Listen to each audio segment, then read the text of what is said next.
Olá, pessoal. Vamos aqui a mais uma resolução de prova elaborada pela banca da VUNESP. Aqui a prova de 2020 da Faculdade Anhembi Morumbi. Só lembrando que era uma prova de 40 testes e desses 5 eram de história, tá? E aí uma dica especialmente para quem vai prestar o curso, por exemplo, de medicina nessas universidades que tem a banca elaboradora da VUNESP. Aqui na prova da Anhembi Morumbi nós estamos falando de mais de 10% do total de questões. Então, muitas vezes, o pessoal foca o seu estudo apenas naquelas áreas mais específicas, biologia, química, e esquece que a pontuação pelo acerto e pelo erro, por exemplo, da área de inglês, de história, de geografia, é exatamente o mesmo dessas áreas que ele considera prioritárias. Então, pessoal, o que leva muitas vezes à sua aprovação não é um desempenho na área específica, porque esse, pessoal, todo mundo que vai ser aprovado no vestibular de medicina terá um bom desempenho em biologia, em química, mas é aquele diferencial do cara que das 5 questões de história acertou 4 ao invés de 2, tá? Acertou a maior parte das questões de língua inglesa, acertou a maior parte das questões de geografia, vai acima da média na área de linguagem, tá? Então, por isso que é importante dar uma revisada nas provas e também se familiarizar com o modelo desses vestibulares, tá? Mas vamos pegar aqui a prova de 2020, começava na questão 26, tá? O link para o caderno dessa prova está aqui na descrição do vídeo e era uma questão sobre a viagem do Cristóvão Colombo, né? Leia uma passagem do Diário do Navegante Cristóvão Colombo sobre a expedição marítima de 1492 que o conduziu às ilhas da atual América Central, ou seja, a viagem do descobrimento da América, né? A primeira viagem de um europeu ao continente. Domingo, dia 14 de outubro, né? Esta gente é muito simples em armas, como poderão constatar vossas altezas, observando 7 indivíduos que vos envio para aprenderem a nossa língua. Se quiserem, poderão levar todas essas populações para Castela ou mantê-las cativas nessas ilhas, porque com 50 homens serão subjugadas e obrigadas a cumprir o que lhes determinarem. Bom, aqui o Cristóvão Colombo ele chama bastante atenção para o poder militar mínimo dessas populações, né? E está considerando que seriam facilmente dominadas pelos espanhóis, né? Tipo, bastariam 50 espanhóis bem armados para subjugar todas as populações da América. É óbvio que não foi tão simples assim, né? Mas é o que ele está enunciando aqui. Só lembrando que a América foi descoberta no dia 12 de outubro, né? Então isso aqui já é um diário que traz ali a análise do Colombo após 2 dias de permanência na América. Dirigindo-se aos reis da Espanha, né? Vamos lá, o que o Colombo diz aqui, né? Cristóvão Colombo inaugura os contatos intercivilizacionais dos europeus com povos diversos.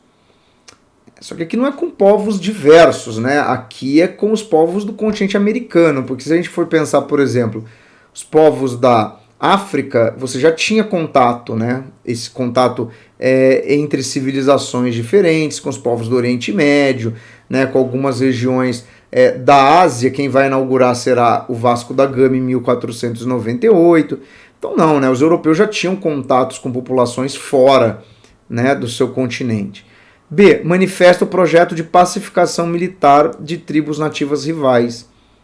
Mas ele não está chamando a ideia de pacificar os conflitos entre os indígenas. Ele está chamando atenção para o fato de que os indígenas seriam facilmente conquistados. É isso que ele está falando. Inclusive ele usa o termo cativo aqui, né? Ele fala que você poderia levar todos os indígenas para Castela, né? Ou mantê-los cativos, ou seja, escravizá-los aqui na América. C. Refere-se ao elevado nível cultural das sociedades das ilhas. Não, ele inclusive trata como atrasados, né? Óbvio que ele está se pegando ali no termo militar, muito mais do que no termo cultural, mas ele vê como populações inferiores. D. Antecipa o aspecto essencial das relações dos europeus com os ameríndios. Sim, que seria a questão da escravização dos indígenas pelos espanhóis, né? A submissão deles a formas de trabalho compulsório, né? Então aqui a alternativa D.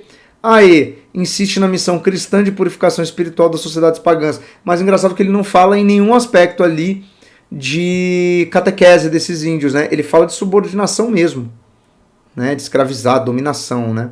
Então aqui é a alternativa D. Passando para a questão 27, menciona Colbert. Colbert não trouxe ao reinado de Luís XIV alguma ideia nova, mas procurou viabilizar os procedimentos econômicos aplicados ou recomendados há mais de um século. Ele escreveu: é a abundância de dinheiro dentro do Estado que determina sua grandeza e seu poder. Então, quer dizer, está falando do acúmulo de recursos, né? Disse ainda: não se pode aumentar a riqueza de um Estado se ao mesmo tempo não se subtrai a mesma quantidade dos Estados vizinhos. Ou seja, a lógica de Colbert é a lógica de que você se apropria de riqueza, então quer dizer, o enriquecimento de um Estado se dá pelo empobrecimento dos demais. Ele não compartilha, por exemplo, a tese de uma geração de riqueza quase ilimitada, por exemplo, que vai aparecer depois em alguns autores liberais, né? Então, é um trecho de um livro traduzido, né? História, né, da nação francesa, né? História sincera da nação francesa. Então, você tem lá: depreende-se do excerto de Colbert, controlador-geral das finanças da França no reinado de Luís XIV. Ele procurou atrair um saldo positivo no comércio exterior por meio de regulamentação das atividades econômicas. Pode ser, porque ele está falando o quê? De concentrar recursos no seu país às custas de não permitir que esses recursos extravasem para outros estados. Então aqui a lógica do protecionismo econômico, uma lógica mercantilista, né? É uma lógica da economia do período ali do absolutismo. Porque, olha B, estimula a livre concorrência entre empresas capitalistas para melhor aparelhá-las à disputa econômica internacional. Não, ele não está falando de livre concorrência, inclusive porque a livre concorrência pressupõe a não existência de barreiras entre os estados, o que contrariaria a lógica de um estado absolutista, né? Conter os gastos militares do governo com a finalidade de investi-lo na aquisição de empresas em países estrangeiros. Mas essa ideia de investir fora do seu território também não condiz com a lógica absolutista, que é de um nacionalismo econômico, né? Embora esse termo não seja fundamentado assim, mas é como eles procedem. Favorecer o desenvolvimento industrial da nação com a diminuição de impostos para importação de maquinários. Mas também não, né? Porque se você importa maquinários, você não desenvolveria ele internamente. Então isso, inclusive, é um dilema para o desenvolvimento de alguns países, né? Eles acabam dificultando a importação, mas às vezes dificultam também a importação de certos elementos que ajudariam no desenvolvimento, então fica uma coisa bastante confusa. E suspender as relações comerciais com as metrópoles coloniais fortalecidas com a acumulação de metal precioso. Não, ele na verdade quer fazer comércio com outros países, só que ele quer uma balança comercial favorável a ele, né? Então aqui no caso é o A, né? É aquela ideia de que você deve estimular a exportação, sendo que você não permite importar. E aí é quase que uma conta que não fecha, né? Porque você não quer importar, mas você acha que os outros países precisam estar abertos a importações, porque senão você não exporta para ninguém, né? Tanto que é o limite, né, do desenvolvimento dentro do mercantilismo. E aqui na questão 28, que é uma questão que eu vou dizer que tem um gabarito um pouco complicado, mas vamos lá. Com o aumento da população, as zonas de pastoreio do Nordeste transformaram-se principalmente em criatórios de gente, dos quais saem os contingentes de mão de obra requeridos pelas demais regiões do país. Assim formaram-se grupos pioneiros que penetraram na floresta amazônica a fim de explorar a seringueira nativa e outras espécies gomíferas. Assim ocorreu para a abertura de novas frentes agrícolas no sul. Assim também para engrossar as populações urbanas sempre que um surto de construção civil ou de industrialização exigia massas de mão de obra não qualificada. Darcy Ribeiro, Povo Brasileiro, a Formação e o Sentido do Brasil. Tá. O excerto abrange um longo período da história do Brasil, referindo-se. Aqui que é o problema. As alternativas, eu acho que elas são falhas na delimitação do período que ele está abordando no texto. Por quê? Quando ele fala aqui no começo, você pode achar que, inclusive, isso é uma lógica do período colonial. Tá? Mas, por exemplo, aqui que ele fala da região amazônica e da seringueira, você já tem a virada do 19 para o 20, é o surto da borracha.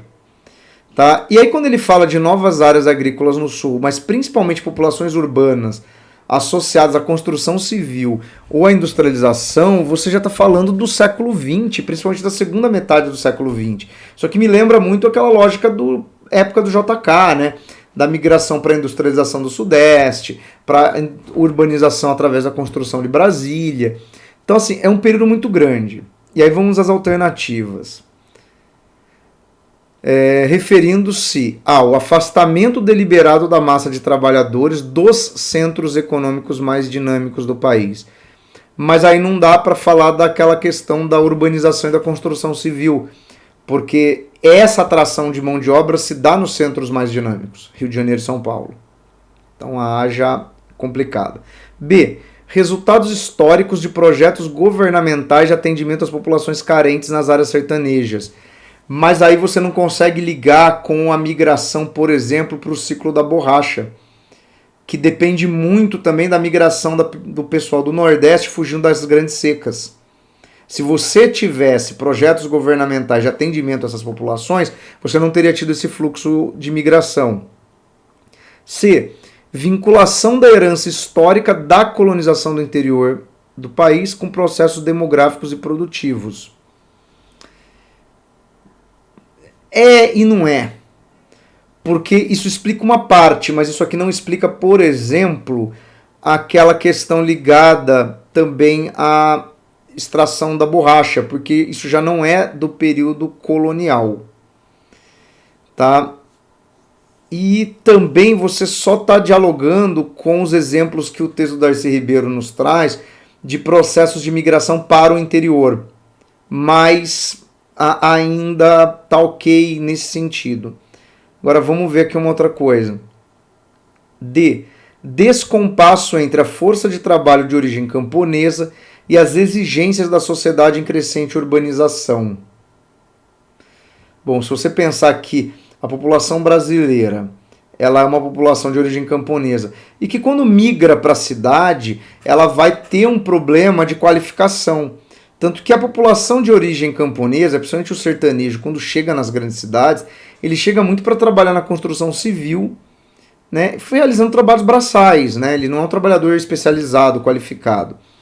Mas alguns viram trabalhadores da indústria, talvez isso que eles tenham considerado aqui para desqualificar a alternativa D. Mas eu imagino que muita gente vai ter marcado essa daqui. E aí você tem a E. Transformações da sociedade brasileira e um quadro de grande permanência da economia colonial.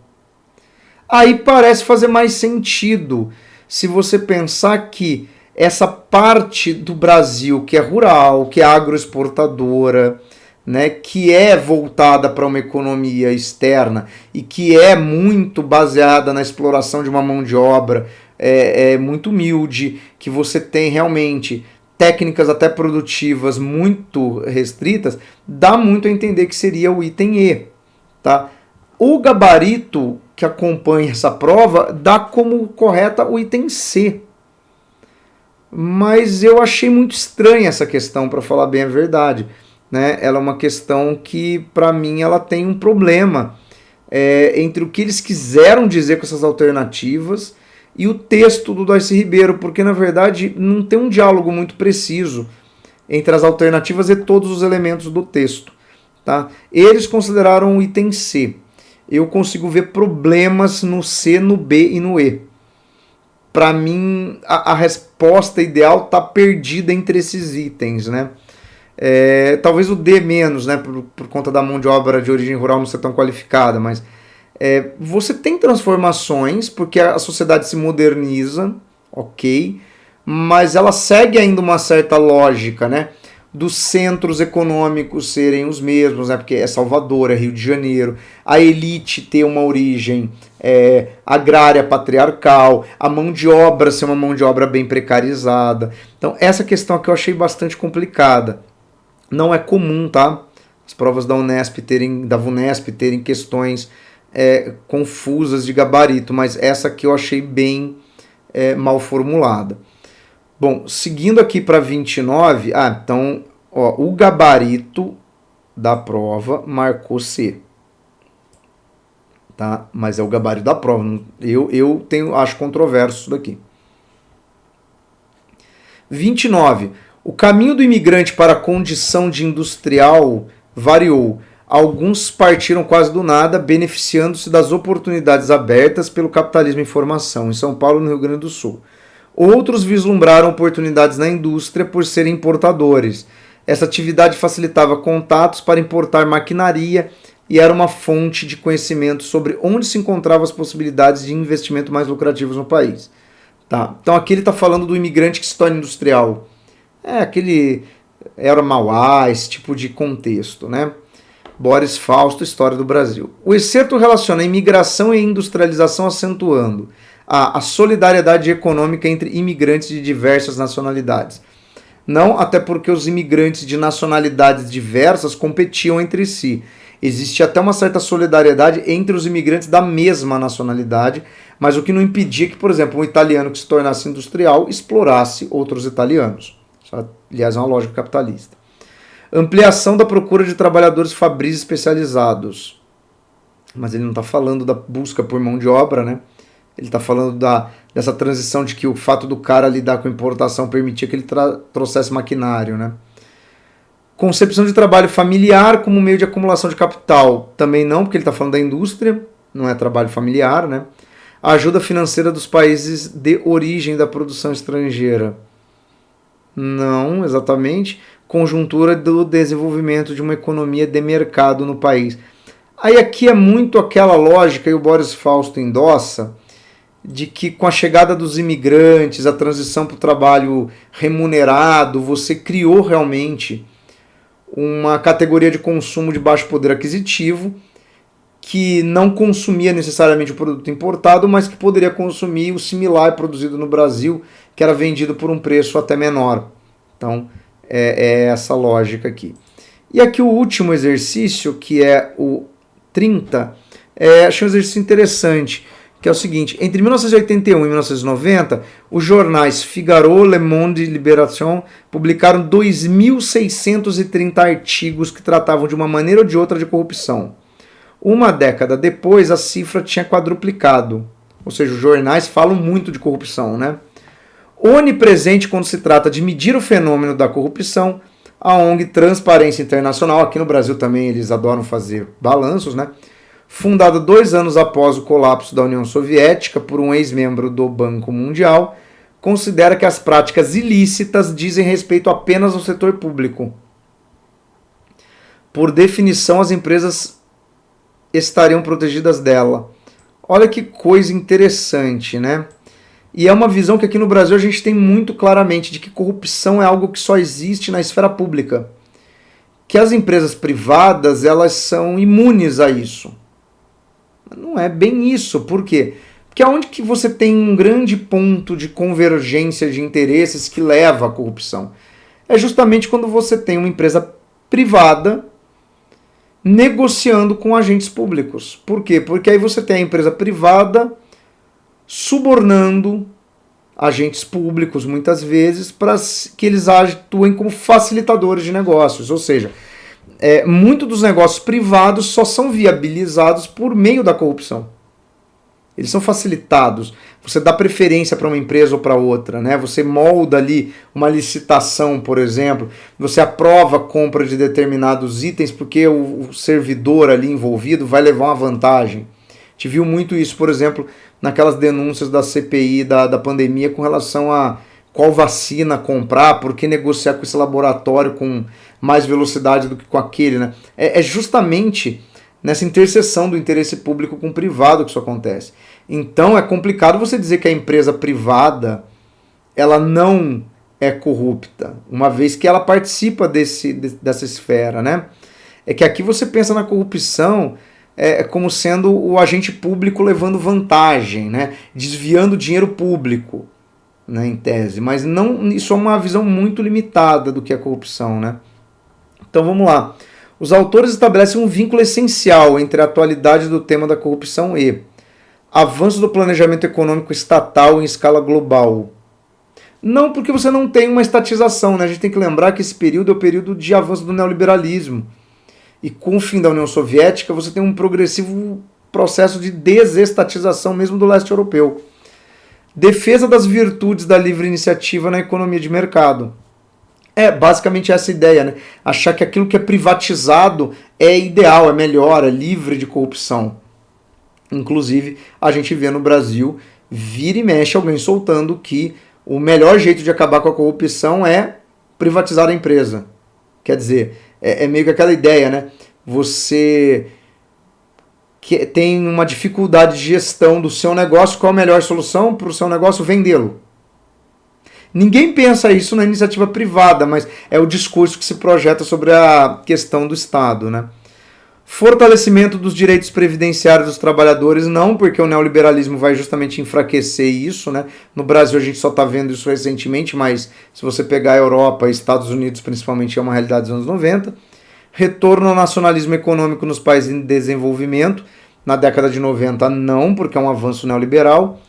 E restrição da liberdade de expressão nas nações industrializadas.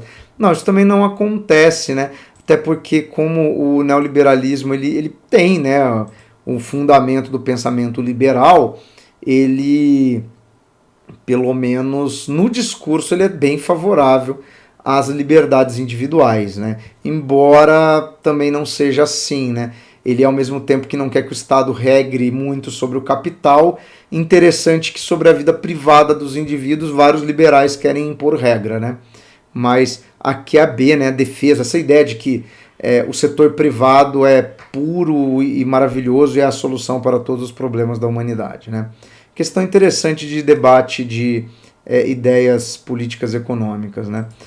Bom, pessoal, essa foi a prova 2020 da AMB Morumbi. Se você chegou a alguma conclusão daquela questão 28, coloca aqui nos comentários. Achei muito estranha essa questão e realmente não acho que ela tenha sido muito bem redigida, tá? Acontece de vez em quando, tá?